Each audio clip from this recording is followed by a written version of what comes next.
is 10. Then your announcement. Welcome to the Rockland School Building Committee meeting. As a reminder, all the portions of this meeting may be taped and aired at a later date on WRPS or other outlets. Seth, you good? Yep. Okay. We've got does everyone get a copy of the minutes from the last? Motion approved. I get a motion? I get a second? All in favor? That's a vote, so those are done. With Julie with an abstention. What's that? Julie's an abstention. Yep. We had a meeting with the MSBA, and Sean and Matt will also talk to it. Alan was there. It was a very, very good meeting. From every indication from our architects and project managers, may have been one of the best meetings that they've ever attended. They kept calling out Dr. Cron in the school for the ed plan that was put together. Calling out in a good way. In a very, very good way. Sorry. Not like you and me behind. No, in a very, very good way. They were very complimentary. Seemed to be very, very impressed. We didn't know exactly what to expect, but there were very, very few questions, honestly, overall. One of the things that, we thought that they might push back on is, the difference between the 760 and the 340, and that topic never even came up. The 760 was the project that we were talking about, and that's what was going forward. So, you guys, you want to add anything on that meeting? Just to echo what you said, it was great. It was very responsive, particularly to the ed plan. There's certain members of the committee that really dive into that ed plan and they use that opportunity to kind of pull it apart and make sure you make it more robust for them. But they really didn't have a whole lot to say except for compliments. A couple little comments here and there, but nothing of concern. So I think it's the school department did a great job putting that together, and the NSBA responded to it positively. So that's pretty much the best thing that could happen. And even on the architectural side, and we're early in that process, there were very, very few comments on that. They talked about the courtyard, and if we were going to have it, to really think about what you're going to do with it, then besides just having it. And there were a couple other minor questions, and some of them weren't even. There was more, about some of the spaces that Some of the questions were related to special education rooms and where they're placed and making sure that they don't stand out as being special education rooms. So we'll have to look at the placement of some of those. They also brought up the placement of the music room in relation to a special education room. No, to the counseling center. Just worried that maybe they'd hear instruments banging in their shared wall, and it might not be a good place for it. But those were pretty small things that I don't think any of us are dead set on. These rooms have to be here at this point. It's still early, but they seem to like the layout. All right. This might be a stupid question, but it has been officially decided that it's Memorial Park and Jefferson. So that was what this meeting was about. And we, they could have pushed back. Yeah. They did not push back about But the size of the school, the area. Nothing official has come through yet. It will be April 10th. April 10th, okay. The first meeting is called the feasibility assessment subcommittee meeting, and that's where we really get into the details of Okay. the plans. Okay. The board meeting is much more high level. When they review the project, the facilities assessment subcommittee makes a recommendation to approve it, and the board takes a vote. So it's not till April 10th, but based on the feedback from that meeting sounds and good. it looks, Great. this should not be Great. any issue at all. And we'll find out for sure April 10th, but it certainly looks like, the oval location and the 760 student combined elementary. So, any other questions so far? With the courtyard, are there expectations that it'll be multiple use? They're used to seeing, and I have some experience with this too, courtyards can become sort of a no man's land, and people struggle with how to use them. So they were urging us to really be thoughtful about having some plans for how to use it. The high school, I think, here is a good exception to that. If you poke your head in, it's become a real location for. There's first of all the shed construction class built this beautiful shed, and they keep stuff in there. But the environmental club and has been great. You know, I've been growing vegetables in there and bringing classes out there in the nice weather, and so it's really become a neat place. Even though it's very insulated, it's hard to get there, and it's not like there's a walk-through courtyard or anything like that. So, So they did make a comment that being here in Massachusetts, how often can you actually use that courtyard? So that was one comment they made. But the proposal is actually more of a hardscape, which would actually allow it to be used more throughout the year, and you don't have the maintenance of trying to maintain the grass or whatever. You could still have plantings and things like that, so all right. Any other questions so far? So Matt is going to talk about the overview of the MSBA comments. Yep, so I left a couple packets around the table. People who are taking them over, looking at them briefly. Obviously, we're not going to go through this whole thing, but over the last couple of weeks or so, we've been responding to the MSBA's comments on the PSR submission. Nothing really major came out of it. A lot of it was just confirmation on a few things, whether it was schedule update confirmations or just acknowledging certain things as we move forward, such as how we achieve receiving additional percentage points for maintenance or green structure. So nothing that came out of the comments from the MSBA was very alarming. There are two major points within there that we are working towards and getting some more information from the MSBA. The first one that is really in our court is, this group's court, is the Article 97, which is a land swap at Memorial Park. That is ongoing. I don't want to touch too much on that. Rich is going to give an update in the next agenda item. And the other area of concern, or that we're asking the MSBA for more information on, is the reimbursement rate, which has come down.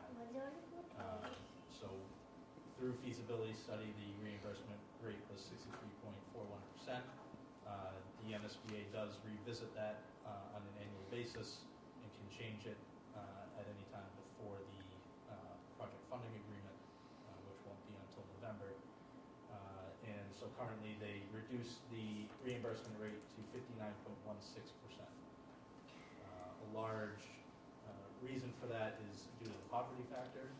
That calculation has been changing within the MSBA based off of reduced lunch prices or free lunch. A lot of districts have adopted that, so that has changed how they calculate that poverty factor.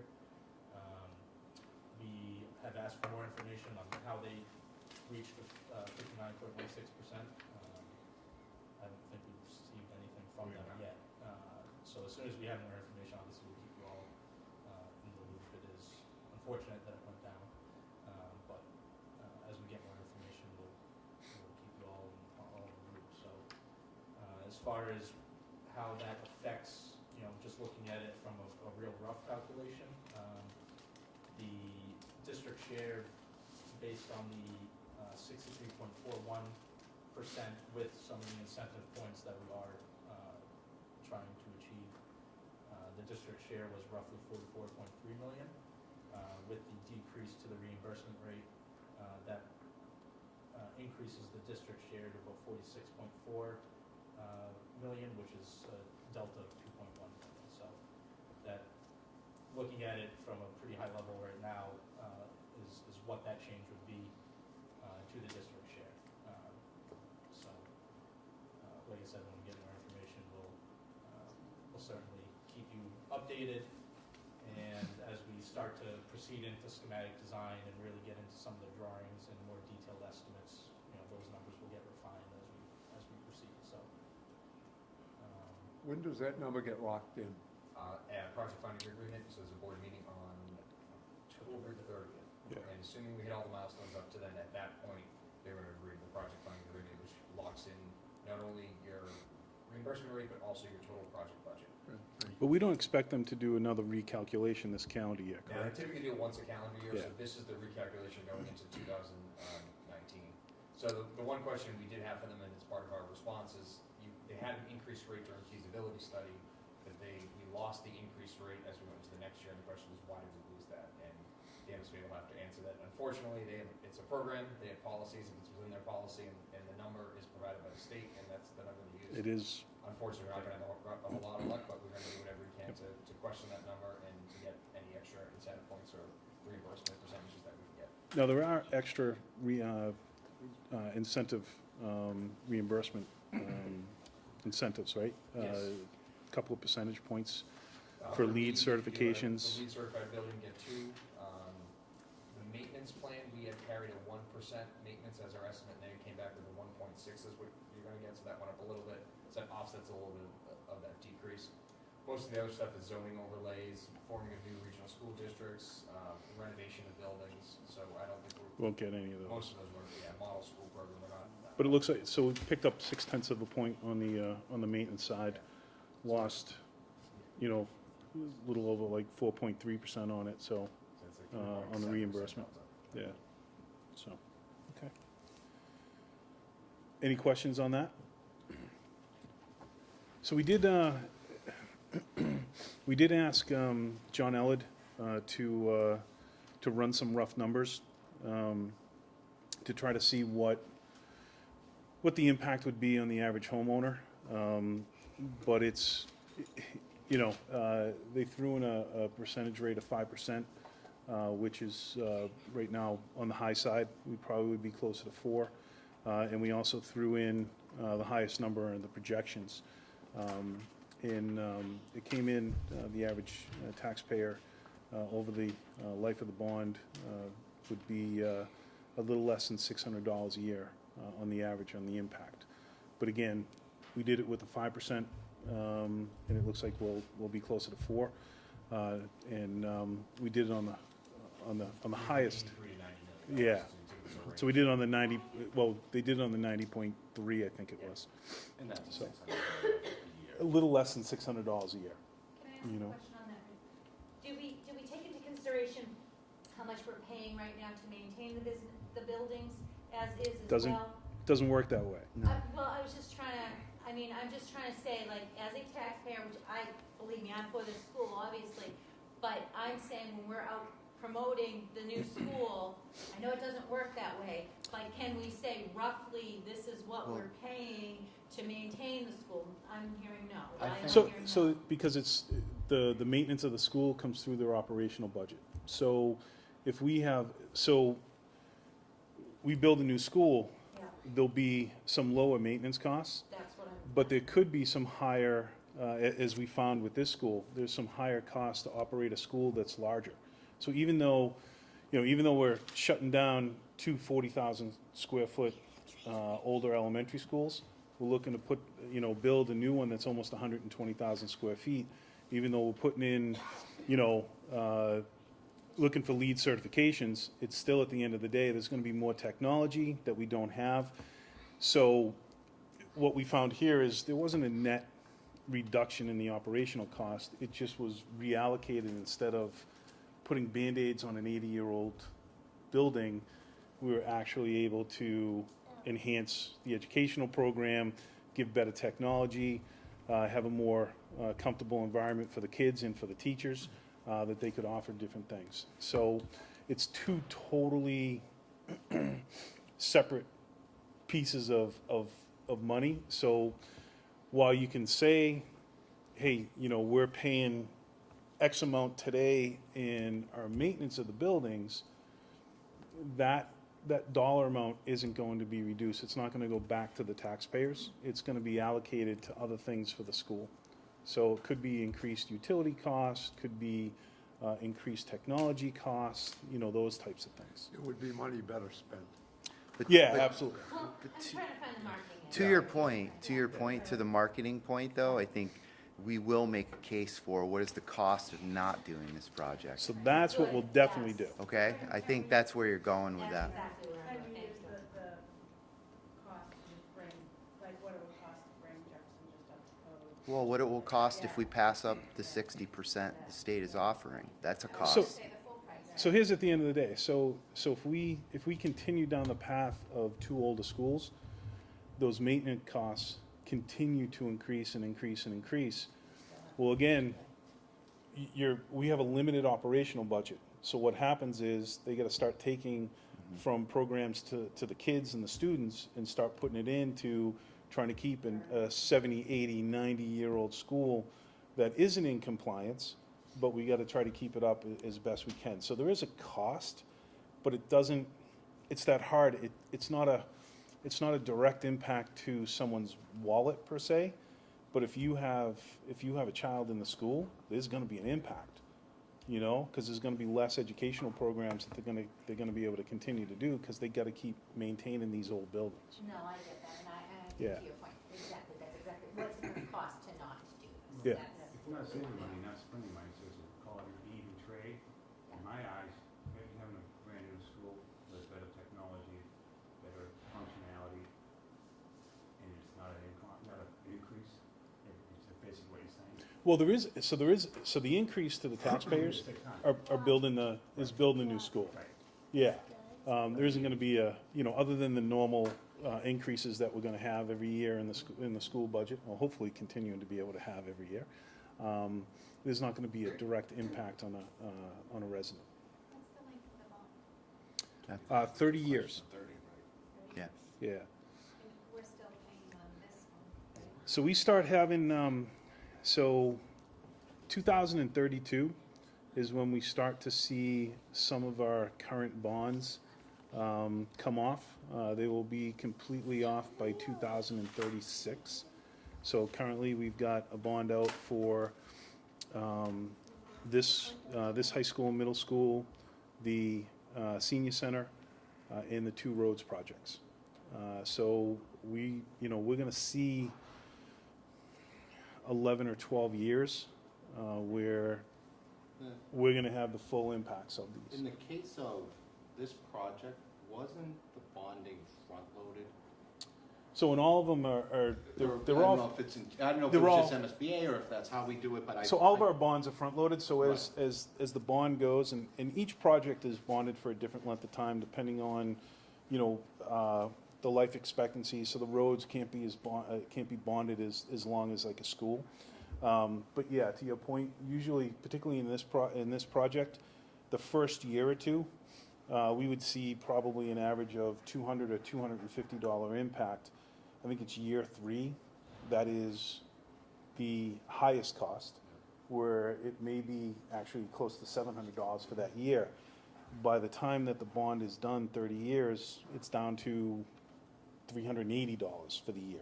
So it does go down, and that happens with all of our bonds. So as they're going on, they are decreasing a little bit each year, but this one will be coming in. All right. Maybe we want marketing, to your point, something that shows us the amount. I think we saw this in some way down the line of what it was gonna cost us without that 65%, to sort of boost what's on sale now, right? Yeah. So if By now. so if we don't get this, it's the cost become 100% on the taxpayers. Right, so Yeah. maybe we can figure out that. You know. We have some models. The reimbursement rate for Weymouth went down as well, just so that it's not just Rockland. And we're still higher than Weymouth. So Yeah, they're 54. we are one of the highest rates. Yeah. So I think that 60 is a pretty big psychological line in the sand, though. So, yeah. yeah.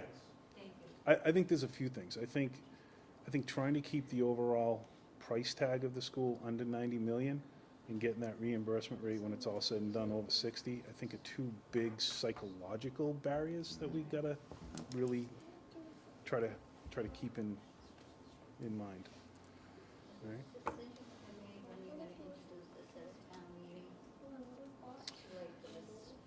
So the votes wouldn't be till October, November? at this point through the MSBA schedule. Oh, sorry. What's that? No, I was We talking would- about we- Rockland. You're talking about MSBA, I was thinking of Rockland. So we would end up having a special town meeting and a special election for this project, and it would be in the fall. Yeah. So it would be, now that the fire station has kind of gone to the side a little bit for a year or two, we will be the only ones on that special town meeting and the special election. All right. Any other questions before we? Okay. So Article 97. So this entire piece of land, virtually from up on Union Street all the way to the senior center, was deeded back in 1921 as park land. So not to the Park Commission, because that didn't exist then. You know, it's still part of the town, but it was designated as park land, and as such, it's supposed to be used for purposes of a park. So over the course, you know, it started in 1928 when they built a middle school, and 59 when they built a high school, and 1950 when they built an elementary school, and 1930 something when they built the stadium, although that's a little closer to what it is. So anyway, we want to make sure that we do everything by the book and correct. As we found out in the past, that has not always been adhered to within the town. So this time we want to make sure we do that. So for anyone who does, Joe Reese, who is a member of the Park Commission. So we've been in contact with the park commissioners and the park superintendent, trying to make them, you know, as part of this whole thing, because at the end of the day, we've talked about this. It's not just a project for the school; it's a project for the town. So Article 97, it's a process where you can do a land swap. There's going to be an article at the upcoming town meeting. The Park Commission, the Park Commissioners, had to vote unanimously to allow this, and they have done so already. So we will have an article on this upcoming town meeting to get the vote. We need a 2/3 vote from the town, so hopefully that will go. We've had meetings with Rep. DeCoste and Senator Keating and their staff to bring them in the loop. We have obviously had our project manager and architect as part of the process. We've had the school and the school committee as part of it, and the school committee has also voted. And then I just recently reached out to a gentleman on the direction from Representative DeCoste's office, Bob O'Connor. So he's the director of the Division of Conservation Services in Massachusetts. So, you know, by the way, we've also had our land council is involved in this as well, right in the article. So when we first met, as it goes through, you know, the park commissioners have to approve it, the school committee has to approve it, the town residents have to approve it. As long as those things are all approved, then the state legislature has to approve it. And we kind of thought that that was the last of the process. Come to find out, there is one more step after the state legislature, and this is the Division of Conservation Services. So it was actually good that they gave us the information, and I reached out and I've talked to Bob a couple of times this week, given him the information of the article and the land swap. He's been very responsive. He recommended a couple of minor tweaks that we'll take care of. But that process overall looks like it will be done legally and correctly. And for the first time that I can remember in my 54 years in this town, the park department and park commissioners are actually going to get more land than what they've had taken away from them. So for Joe wants more. Joe's never happy. There's never enough. But we've got more land going to them. So the entire parcel at Jefferson would go to the park. And the parcel that is currently the Memorial Park School would go to the park. We would enhance the Memorial Park School with a new multipurpose or two multipurpose fields, depending on how the layout goes. If it's two fields, they would not be lighted because we would have two fields that we could do it. If it ends up that only one field can fit on that, then as part of this, we would actually look to light that field. So, ideally, it would be nice if we had two fields, but worst case is we have one field, artificial turf with lights, that we can take care of all the kids' needs. All right? And also, a light package for the softball field. So we're, as part of this, we're taking the JV softball field, and we just don't have enough land to put another softball field in. So as we've all talked, and the park commissioners were on board on this, they agreed that by lighting that field, we can take care of the needs of the kids in town. All right. Anything else? I think I covered that. So, all right. Is there, and this could be a false memory, but has there been any opposition to this? So no. So Yeah, I suppose. well, no. So we are.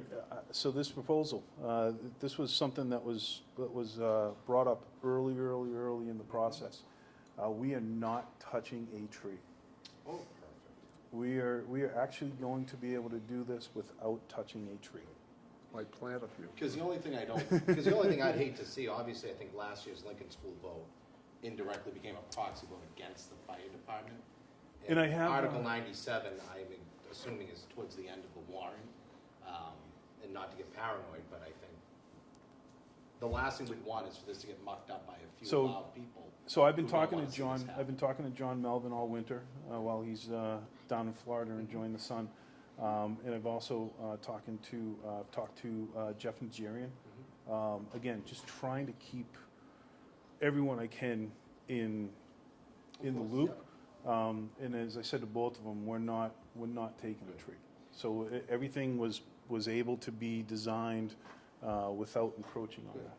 And I guess I'll just add, for what it's worth, I'd make sure that we just have people there, because there will be naysayers for this project. There are naysayers You for were this project. so pessimistic. I'm not, I'm just putting it out there that the last thing you want is 90% of the people that support this project go home because it's Article 97, and the few diehards that might oppose this are still there, and they might quickly realize that this is pivotal to this project. So it is a great point. And I think it's important for all of us in our networks and our spheres of folks that we talk to get them at town meeting and make sure they stay to what will apparently be the very bitter end. So I've said this a few times, and how you go about marketing this. At town meeting, we need to have 2/3. So That's the other thing, too. if we have seen, take historically, what goes to town meeting. So 175 to 200 people we can expect, maybe 225 come this meeting in May. So even while this is on it, there's nothing on the upcoming warrants that I think are gonna jump out at people. So at the end of the day, so again, as we talk about this is where the PAC starts to be able to help. If we need 2/3, we need a minimum of 150 people walking in that room that we know are going to vote for this transfer. And again, on the land transfer, I don't think it's as big of a deal, particularly because the school committee has already voted for it, the park commissioners have already voted for it. Historically in the town, if we have departments and commissions that are voting for things, they generally go with it. But when we go into October, that becomes critical. It's, we need, there will be 3,000 to 3,500 people that will vote in November for this school. That's how many will come out, right? Yeah, oh, yeah. That's how many will come. There's 12,000 registered voters. We're gonna have between 3,000 and 3,500. And I keep saying our magic number is we need 2,000 people in town to wanna have this project done, and they need to show up that day. If 2,000 people show up that day that want the project, it will pass. If they don't, then it won't pass. At that town meeting, we're gonna have probably a good amount of people. It's probably gonna be larger than what we normally have. So again, we're probably gonna wanna have 300 people that day at that town meeting to make sure. Basically, you have to remember, if they don't vote for it, they're basically throwing away $400,000 or $500,000 because that was appropriated by the town to start this Right. whole program. Yep. I mean, it's like, Baseball season, sports season, is there any way, I don't know if this is a fair thing to do, too, but keep the night free around town so that people go, because there's no conflicts, Vote. For what? The vote to go date. to the vote. oh, yeah. Well, the vote won't be until October, in November. Oh, okay. Town Oh, sorry, meeting, what's that? town meeting is the first Monday in May. Monday in May. May 6th. Town meeting is the first Monday in May all the time. For this article, Saying too. to then don't have baseball, don't Yeah, have like soccer, so this. that parents aren't out shuffling, that we have the opportunity to go. So this is why people don't come to town meeting, because, so they won't be coming to this town meeting. They won't be there. You know? But people more inclined to. But we can't change it. It's in the, so this is what it is. Yeah. But don't we're saying, why not reach out to baseball and soccer and all those associations and not have practice and meetings on those? So I was on the board at Little League. I coached in soccer. Made those recommendations. Nope, doesn't matter. So when you have, you get a 10-year-old and your priorities are baseball and soccer, and that's what it is. It's just part of what it is. And again, on this one, in this coming up in May, I don't see any issues at all. This is a type of an article this is the type of an article that will go through and people won't even, it's I don't know, October. but I haven't seen 97 in a long time. Article 97, I thought we were talking about a state law. I didn't realize we were talking about town meeting law. Yeah. No, it is. It is a state law. It is. It It's is not a state law. necessarily the All right, so my 97th mind article. wasn't completely off, but when I realized we were talking about a town meeting article, I don't could- remember the last. So time this we is did just that. one of the processes. It needs to vote at Oh, this town. is a state article? It is. This is a state Oh, article. It okay. is, yeah. All right. It is. Well, all right, my Yep. It's not the entire 97th. devil's advocate line Yeah. of questioning is completely out the window. I No, thought no, this no. was town meeting article 97. No. Okay. This is a state Pretty article. much disregard 97. most of what I said. All right. But like, if this is at the end of town meeting, that's gonna be a. Do I know where? What number? What number? I don't know. I haven't seen the articles yet. We should see that soon. Oh, yeah. Yeah. Right. Oh, yeah, that's what I was talking about. Formal session, literally all land trust. I'll give my opinion on Tuesday at the selectmen's meeting to see if I can place this strategically. On the school committee, we wanted to thank the park department for a unanimous vote. We appreciate that.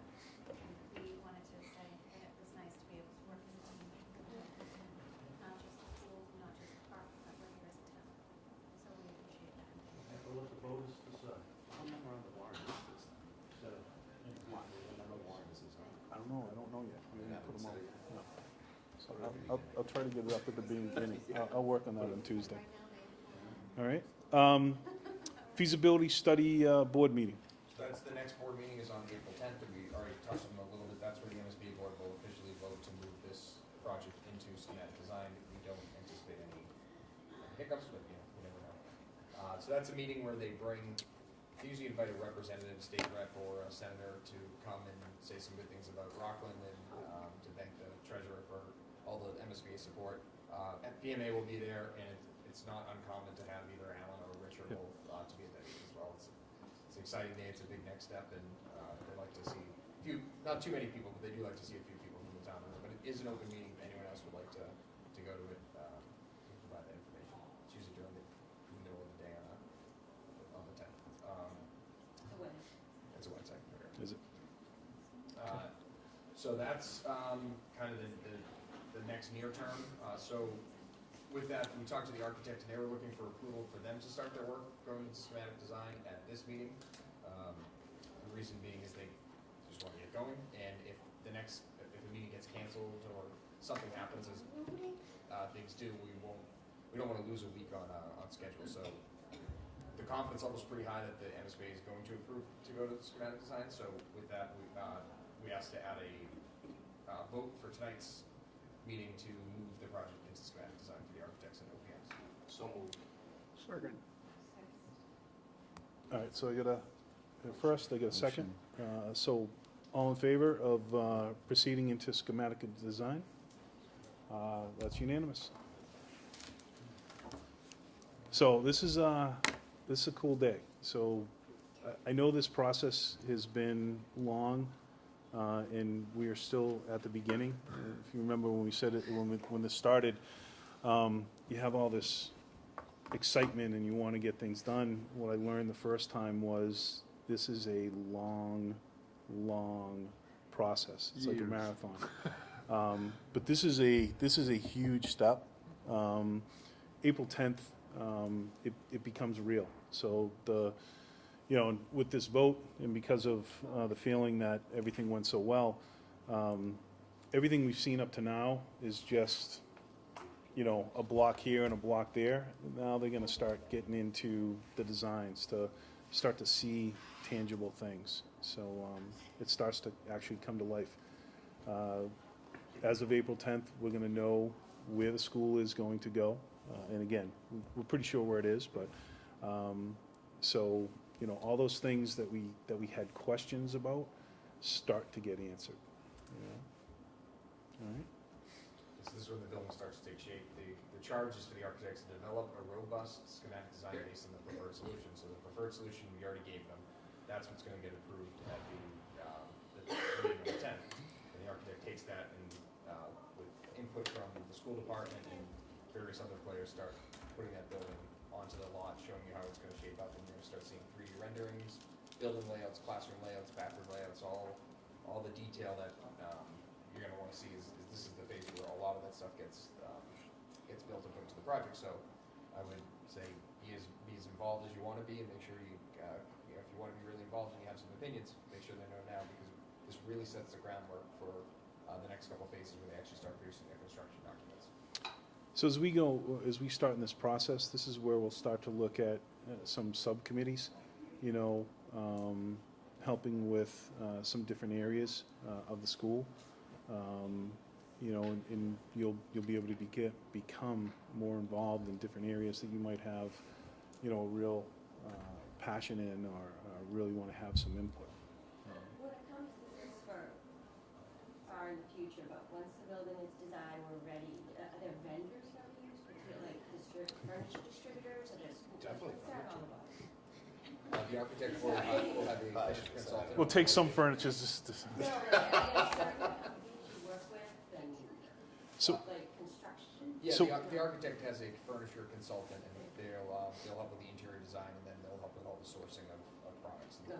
they'll go through and deliver samples to buildings so people can feel the different Is this tables and chairs. designated by the MSBA or through you with the? It's through the architect. Through the architect. person that owns it. I think on the last committee, So we had the- an FF&E subcommittee. Yeah, there'll be a So we did. There'll subcommittee be a for that, so subcommittee. if you wanted to serve on So it. start picking on, what you have for, for floor materials, wall materials, those types of things. Colors. Furniture, colors, the layouts of the classroom, there's some input in there, where you have, sinks and Bless and storage and all that stuff. A lot of So the there'll be, input- s- yep, A lot of it comes from faculty too. Yep. And a huge amount, and one problem we had last time was that personnel sometimes change within the architect or whatever, and things get lost, meaning the history teacher said we need, should have this, this, It's not and gonna this. happen on this. And then it didn't happen in some cases. And so that it's not is- gonna happen It's this not gonna time. happen. Oh, No, I watched it happen, and I was very frustrated by it, and I am particularly committed to making sure that we have a very smooth, tight delivery setup. I'm sure that between the schools and our So- folks, we can make that happen. So I can tell you just from the start, and this isn't because they're here. The project manager and the architects that we are working with currently, and this is not to take away from the two companies that we worked with on this school, but I've seen a difference in Amen. their professionalism, their engagement, the work that they're providing. There is a difference for sure. I also think MSBA, we were the second one to the table, so we were kind of the guinea pig back then. They've got a lot of things ironed out, and truth be told, with the architect and the project managers that we had back then, we were the second one, so they were learning as well. So we've got 10 years of benefit, and there's also several of us that had kind of lived it the first time. So when you're going through something for the first time, you don't know what you don't know. So there are some things that we're now aware of that because we've gone through it once. So I think we're in a much better position. On an unrelated note, have we finished that video that had a real impact on me, showing the deteriorating Yep, Jefferson we School? have it. And what are we gonna do, and are we gonna do anything before the April 10th vote, or what are we doing? So that's when we start to look at the pack. So you gotta remember, as a committee, we're tasked with going through the process that we're going through right now, doing our due diligence on, what is the preferred, from an education standpoint, how many students, where it's going to be located, and even now as we get to, having some input on the design, the layout, how the structure actually is. What we don't have the ability to do is go out and promote the program, right, and promote the school. So that's where the PAC comes in. We're very much, we're black and white, right? This is how much the project's gonna cost, this is what the reimbursement rate is, this is, how much is gonna be on the town, this is what's gonna be encompassed within the project, this is what the average taxpayer is gonna pay. That's the information that we get to disseminate. We can't say, hey, you know what? Really want to vote for this. This is in the best interest, the whole thing. That's where the PAC comes in. We're limited on what we can do. Even from a video standpoint, again, it's black and white. We can show certain things, but we can't. We got to be very careful on what we say in it. Where the PAC can take that same video, they can say whatever they want. But can I just, maybe, because I think this has flared up a few times in the last year, so maybe, correct me if I'm wrong, when you say that though, Rich, the Rockland School Building Committee as an entity cannot be for or against this. Right. That is not to say though that Jared Valenzola and Dick Phelps can't go out and be for this. Right. As individuals. You can, but you got to walk. There's- You have to there's walk a fine line. You'll find as you go along too, there will be people coming to you and asking, Right. what do you think about this thing? Well, But me as not being on the committee, You can say whatever you want. it's you that are on the. We want to stay more with what the facts are. Right.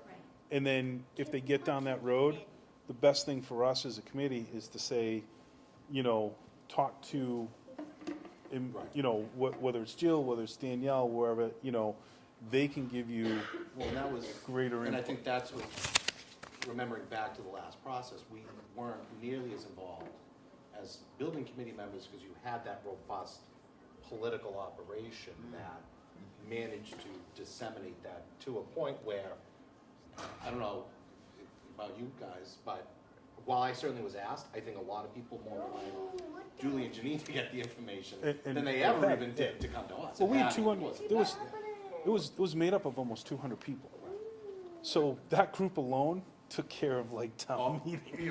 Yeah, well, but that's, I think, the important thing to relay now. is Yeah, it was the that three of group, them, that three, kind of put right. it together, but they ended up with about 200 two people And total. I think that is what's going to need to get put together, Yeah. and I don't wanna say quickly now, but Soon. it's starting to. So we are reach getting to that point where, point where so now, come April 10th, we start to have, real answers, you know? So the question up until now was, where's the school gonna go? I don't know. Is it gonna be 340 or 760? I don't know. Now, come April 10th, we can say, this is where it's going, it's gonna be this many students, you know, this is what so you start to be able to actually tell a story. And we have to be sure the information that goes out there is accurate, spot on, because we don't need all of a sudden, whoops, we forgot this. A good example of it is the town of Hanson, when they didn't realize how many voters they needed to have for the elementary school. Everything has to be spot on, so we don't lose credibility. I think the timing is very important as well. We don't want to go out too early with the video. I think the video could stir up a lot of discussions that we're not ready to have because we just don't have final information. But we'll be ready to go when it's time to go. So when you also look at coming into the summer months, that's always a tough time to get people together and disseminate information. But with that being said, from Labor Day to the beginning of September is probably the best time that you could have in the entire year because everyone's just starting school again. The parents are even engaged. They haven't been beat up too bad. They're excited They're the kids are going back you to know? school. So there's a whole new energy, and it's actually probably the best time to do it. And I remember when we did it, that month of September and early October was like, it was, I honestly, I remember I didn't see my wife for like 6 weeks, Yeah. you know? She was happy, I was going to say. you know? What I understand, just talking to the past PAC, is that people on this committee cannot be on the PAC. Right, that is correct. Yep. Yeah, you can't be, what's that? It's two different identities. It is, it absolutely is. And All right. social media wasn't as strong back then either, so we should. Not at all. behave ourselves. Absolutely. So it wasn't, it was just started and it was, you know. It had just we started had- for your age group, I was already. One of the things we Yeah, Emily and I were already well ahead. Hold on, so was I. MySpace doesn't count. Yeah. Yeah, So we had our own, they had their own website, they did, they had their own Facebook page. but you didn't have everything Rockland 12 years ago. No, Good, the bad, and the good. right, You are the good one. all right. Any other questions? All right, if not, Motion. well, our next scheduled meeting was April 11th. I probably would like to still have that meeting, just because April 10th is the actual, we're pretty sure what that vote is going to be, but just to make sure. So it could be a very quick meeting, but let's plan on doing April 11th, and we'll go back to 6 o'clock. There's no parent conferences, there's none of that stuff, right? Right. Correct. All right. What's that? Is it a half Yeah. day? Oh, all right. So we'll do April 11th at 6 o'clock. All right. With that, I'll take a motion to adjourn. Do you want to Oh. go through just your next steps real quick? Oh, yeah, I'm sorry, go ahead. Just quickly, the next couple dates is, the 10th is the next board meeting, that's gonna get us into schematic design. We need to submit our schematic design by September 18th to the MSBA. Their next board date is October 30th, so that's when they'll vote on the project scope and budget. After that vote, you have 120 days to secure funding. You can secure funding before that meeting or after that meeting, but you do not, but it's 120 days, which would be February 13th. So we've already looked at the schedule, and it looks like a town meeting sometime in October or November would be appropriate. Yeah. And then special election vote, within that time frame. So as we get closer to the dates, we're gonna have to lock that down with the Board of Selectmen and the powers that be. So, and I think at this point, it's time to start getting some information out to the public once we get that vote from the MSBA, define on the agreeing with the preferred solution. One of the thoughts was to have a table set up at town meeting out in front, so we can provide some information to the public, so we can look at what that information looks like, get some brochures, some handouts, a three-sided. What about setting up at Rockland Day? And then Rockland Day is the next one in June, right, June 15th. So I think both of those are great opportunities in the near future to start getting information. And we're gonna have some, like Rich said, we're gonna have some information to share, which is a little more exciting than saying, we don't really know yet, because we're gonna know some things. Yeah. And would that be the building committee or the PAC that would be at those? I mean, we could certainly, if for an It's too from an early to roll informational out the standpoint, pack. we could, as the consultants, could stand out and give information. We couldn't Yeah. sway anyone either way, so Right. if it's I wouldn't go time there issue yet. or that's I next wouldn't month, we could set that up, or with the PAC or both. With the both becomes a little bit. It more becomes, problematic, so you gotta- I'd rather not do both. And then so look for Rockland Day, if you're gonna have the PAC. Rockland Day presenting would be a good Rockland time. Day, So you I- have the So I think Rockland Day Design might team as be a great day to Definitely. launch the pack. Definitely. I think that might be a great day, just before school gets out, and then it gives you, what's that? The school's already out then. Oh, that's right, because it's out so early this year. Oh, my God. But then it gives you a couple of months before school gets back in to really kind of get organized. Yeah, oh my God, that is. Yeah, when are they out? The 12th? 13th. 13th? That's crazy. So I don't know if there's a need for not a working group. Subcommittees are a little bit more difficult because there's quorums and things like that, public meeting laws, where if you have some sort of working groups to get information, I'm not sure really what we're looking for. Whatever information we need to provide, we can do it. So maybe the first step is have the design team start putting some information together, and then this committee and then the PAC can pick from all of that information. We'll send it out to the public, and then you can use it as you need to use it. I think that makes sense. Okay. Just I know everyone understands this, but it'd be very important once we start putting information out to the public that it all flows through one person. So, You don't comment on social media. right, Do not. yeah. When I met with the past PAC for this project, that was like the information that they said is that when people are asked, just direct everyone back to the PAC, direct everyone back to the website or the That's Facebook right. page, and just let everything go that way so that there's not, accidentally someone says one little wrong piece of Right. information and then that gets spread around, especially if it's not true or a misunderstanding or misconception, Right. so. Maybe the path, like the school path, can be its own Facebook page or whatever you're gonna use for social media, then that's the comment. So it's not in the lead-ins, it's. Back. Yeah, it'll be like Oh, whatever. no, yeah, the it should name- be We have set- to come up yeah. with a name and, so it will be that. So I know they had a website, they had a page, they Mhm. had all those things. So the website was a good place to have a lot of information. So one thing, if you are getting questions, feel free to send them to us, and what we typically do is organize them, and if we keep seeing the same questions over and over again, we'll add it to a frequently asked questions section, either on our website or Yeah. the town website, or the project website, just so if it's a common question, we know what those common questions are, we try to elaborate on those and give the answers that everybody's looking for. And then when you direct them to the website, there's actually information there that is helpful for them versus just some pictures, so, continually update is, if you get the more questions you get, the better we can answer them and hopefully provide the right information for the people involved. If you have questions now, who should we direct them to? You can direct them to me or Alan, either one. Because we just all said we want it to be one person. There's something on the website, right, on the Rockland Schools website right now, if you click on it, it says like new building project, so. I mean, it's So we've plenty of done- information as it is, so I would just send people there. So that's one, but in the past, on the past, it went to either Dr. Rogers or John Retros. So whichever. So we We'll be on the same. talk. We're going to be on the same page. So whatever, because someone that has a question may know me, or they may know, Dr. Cron. So they could either one. All right. Okay. Any other questions? All right. With that, I will take a motion to adjourn. I get a motion. Do I have a second? I have a second. All in favor? All right. All right.